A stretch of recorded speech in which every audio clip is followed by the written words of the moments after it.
ஓம் சரவண பவ. ஆர்த்திய சொன்னலட்சுமி YouTube channel அன்பர்கள் அனைவருக்கும் அன்பான வணக்கங்கள். இந்த பதிவு குரு பெயர்ச்சி பலன்கள். குரோதி வருடத்தில் வரக்கூடிய குரு பெயர்ச்சி, முத்தான குரு பெயர்ச்சி. இந்த குரு பெயர்ச்சி எப்பமா நடைபெறுது அப்படின்னு கேட்குறவங்களுக்கு, நமக்கு வருகின்ற மே மாதம் 1ஆம் தேதி புதன்கிழமை மதியம் 1:05 மணி அளவில் குரு பகவான் வந்து பெயர்ச்சி ஆகிறார். காலச்சக்கரத்தின் முதல் வீடான மேஷராசியிலிருந்து காலச்சக்கரத்தின் 2ஆம் வீடான ரிஷபராசிக்கு பயிற்சி ஆகிறார். தனகுருவாகிறார். இந்த தனகுரு 12 ராசிக்கு என்ன மாதிரியான பலாபலன்களை அளிக்கவிருக்கிறார், யாருக்கு சிறப்பான பலன்களை தரவிருக்கிறார், யார் வந்து கொஞ்சம் கவனமாக இருக்கணும் என்பதெல்லாம் இந்த பதிவுகளில் தெளிவாக தனித்தனி பதிவுகளாக துல்லியமான பலன்களாக காணவிருக்கிறோம். அன்பர்கள் பதிவினை முழுமையாக கேளுங்க. பதிவின் இறுதியில் குருவிற்கான ஒரு சிறப்பான வழிபாடும் சொல்லியிருக்குது. அவரவர் ராசிக்கு உண்டான தனி வழிபாடும் சொல்லியிருக்கு. பொதுவாக இன்னும் குருவை நம்ம எப்படி சிறப்பாக ஆக்டிவேஷன் செய்து கொள்ளலாம் என்பதை பற்றியும் கூறியிருக்குது.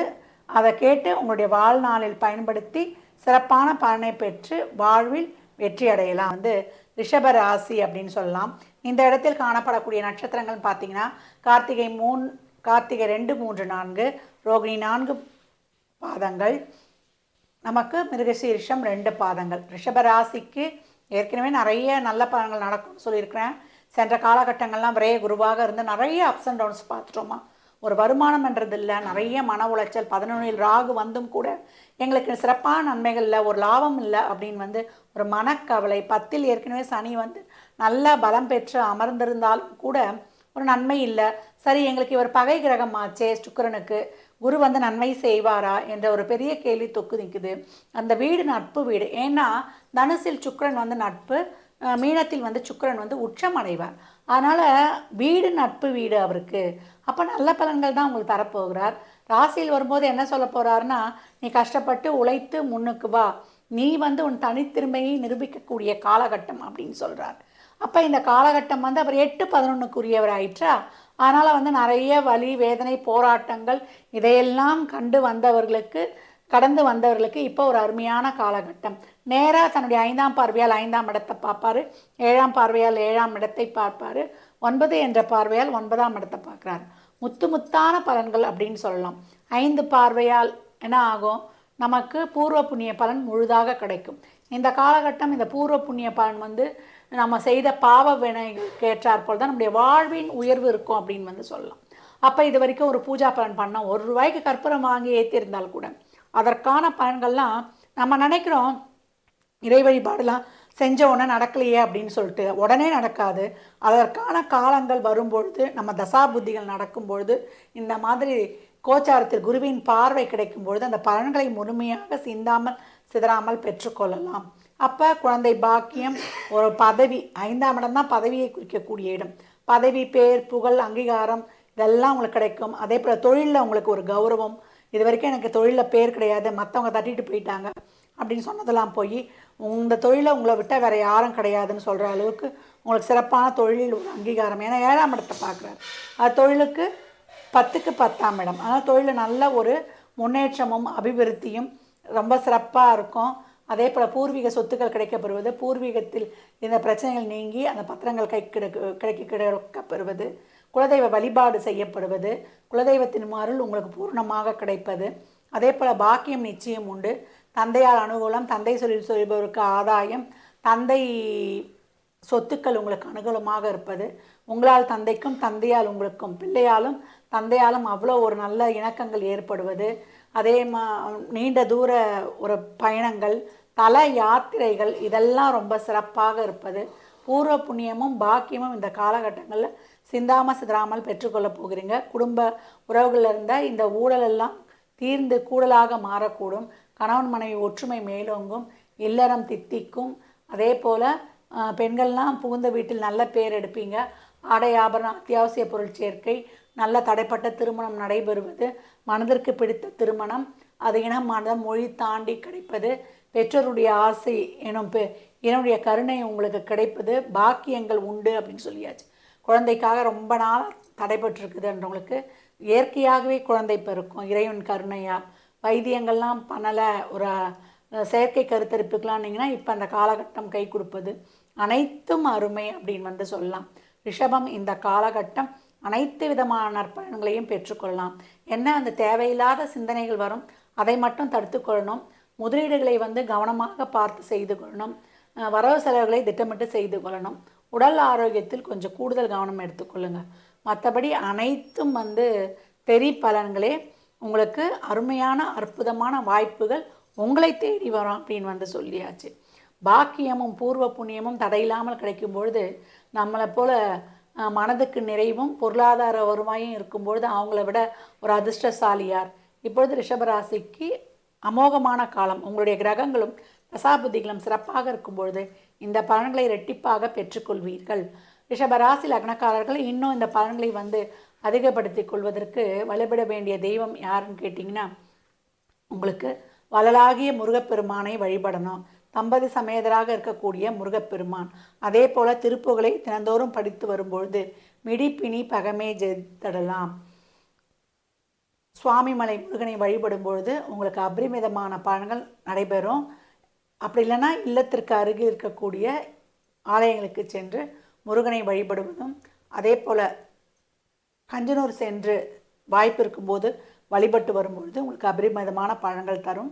வியாழக்கிழமை தோறும் குரு பகவானுக்கு 3 நெய்தீபங்கள் ஏற்றி வழிபட்டு வரும்பொழுதும், குருன்னு சொல்லக்கூடிய 5 வயதுக்கு உட்பட்ட குழந்தைகள் குருமார்களுக்கு உங்களால் இயன்ற உதவிகளை செய்யும் பொழுதும், அவங்களுக்கு தேவையான குருமார்களுக்கு பணிவிடைகளை செய்வது, அவங்க மனம் குளிரும்படி நடந்து கொள்வது, அவங்க வாழ்க்கைக்கு வழிகாட்டினவங்களாக இருக்கலாம், நம்மளுக்கு பாடம் கற்றுக் கொடுப்பவர்களாக இருக்கலாம், நம்மளுக்கு நல்வாழ்க்கையில் ஒரு வெல்விஷராக இருக்கலாம்.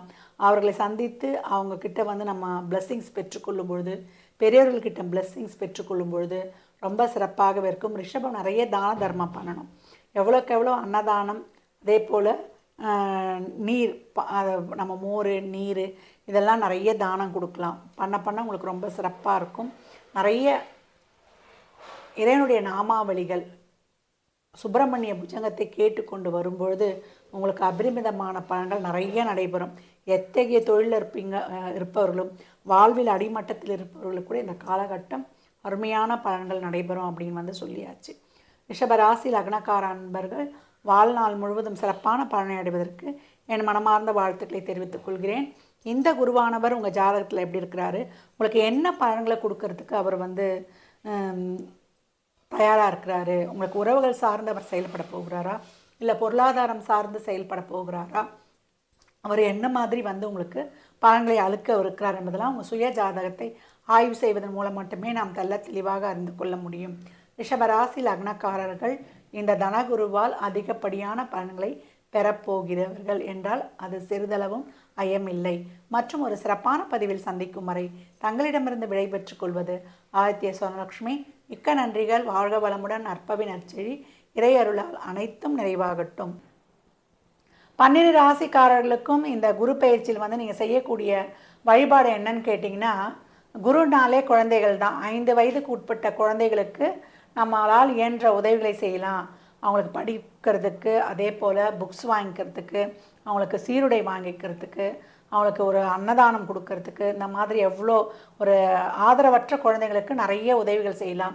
அப்புறம் குருனாலே நம்மளுக்கு மத குருமார்கள், ஆன்மீக குருமார்கள், அதை தாண்டி நம்மளுக்கு கல்வி கற்றுத்தந்தவங்க, இல்லை தொழில் கற்றுத்தந்தவங்க, நம்ம மேலே ஒரு நல்ல ஒரு வெல்விஷரு, இவங்கக்கிட்ட நம்ம சொன்னால் நம்மளுடைய மனதுக்கு ஒரு நிம்மதி கிடைக்கும் அப்படின்னு சொல்கிறியா, அந்த மாதிரி சொல்கிறோம் இல்லையா, அந்த மாதிரி நல்லுள்ளங்களுக்கு நம்மளால் முயன்ற உதவிகளை தாராளமாக செய்யலாம்.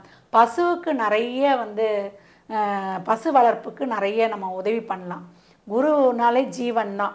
அப்போ பசுவுக்கு தேவையான அந்த உணவுப் பொருட்களை வாங்கி கொடுப்பது, வாயில்லா பிராணிகளுக்கு நம்மளால் இயன்ற உதவிகளை செய்யும் பொழுதுலாம் இந்த குரு ரொம்ப சிறப்பாக ஆக்டிவேஷன் ஆகிடுவார். அதே போல் பெரியவர்கள்கிட்ட நம்ம ரொம்ப மரியாதையாக நடந்து கொள்ளணும். பெரியவர்கள்கிட்ட நம்ம பிளெஸ்ஸிங்ஸ் வாங்கிக்கணும். ஏன்னா காலச்சக்கரத்தின் 12ஆம் வீடே குரு பகவான் தான். அப்போ சூரிய வழிபாடு, சந்திர வழிபாடு இதெல்லாம் எப்போ செய்யும்போதும் நம்மளுக்கு ஆக்டிவேஷன் ஆகிடும். குருனாலே அதுக்கப்புறம் நம்மளுக்கு பார்த்திங்கன்னா, திருச்செந்தூரில் வள்ளலாகவே இருக்கக்கூடியவர். நவகிரக ஸ்தலமே கிடையாது, அங்கே முருகன் குருவாகவே இருக்கிறார். தகப்பன் சுவாமின்னு சுவாமி மலையிலையும் அவர் பெயர் எடுத்திருக்கார். அப்பனுக்கே போதனை செய்தவர் ஓம் என்ற பிரணவ மந்திரத்திற்கு. வாழ்க்கையில் ரொம்ப என்னால் சந்திக்க முடியாத இன்னல்கள், துயர்களெல்லாம் நான் அடைகிறேன், எனக்கு வாழ்க்கையில் ஒரு முன்னேற்றம் இல்லையா அப்படின்னு சொல்கிறவங்கெல்லாம் பத்ரை கரணத்தில் திருச்செந்தூரில் சென்று ஐயனை வழிபட்டு வரும்பொழுது அங்கே செந்தில் ஆண்டவனாகவும் சண்முகநாதனாகவும் இருக்கக்கூடிய முருகப்பெருமானை வழிபட்டு வரும்பொழுது உங்களுக்கு அபரிமிதமான பலன்களை வந்து நீங்கள் அடையலாம். கந்தர் அனுபூதியில் வரக்கூடிய 51வது பாடல் உருவாய் அருவாய், அந்த பாடலை வந்து நீங்கள் தினமும் பாராயணம் செய்யும் பொழுதும் திருப்புகழை பாடி வரும் பொழுதும் உங்களுக்கு அபரிமிதமான பலன்களை பெற்றுக்கொள்ளலாம். ஏன்னா குரு அப்படின்னு சொல்லும்பொழுதே அவர் நம்மளை கஷ்டப்படுத்த மாட்டார். குரு ஒரு இடத்துக்கு வராருன்னா அந்த இடத்துல வந்து நம்மளை நெறிப்படுத்தி ஒரு நம்மளுக்கு எது நல்லது எது கெட்டது, ஒரு நேர்மையான ஒரு வழியில் சென்று நம்ம வாழ்க்கையில் வந்து பலவித சூழல்களிலும் ஒரு திறம்பட செயல்பட்டு பலனை அனுபவிக்கணுன்றத கற்றுக் கொடுக்கறதுக்கு தான் வராரு. அதனால் இந்த குரு பயிற்சியை கண்டு யாரும் அஞ்ச வேண்டாம்.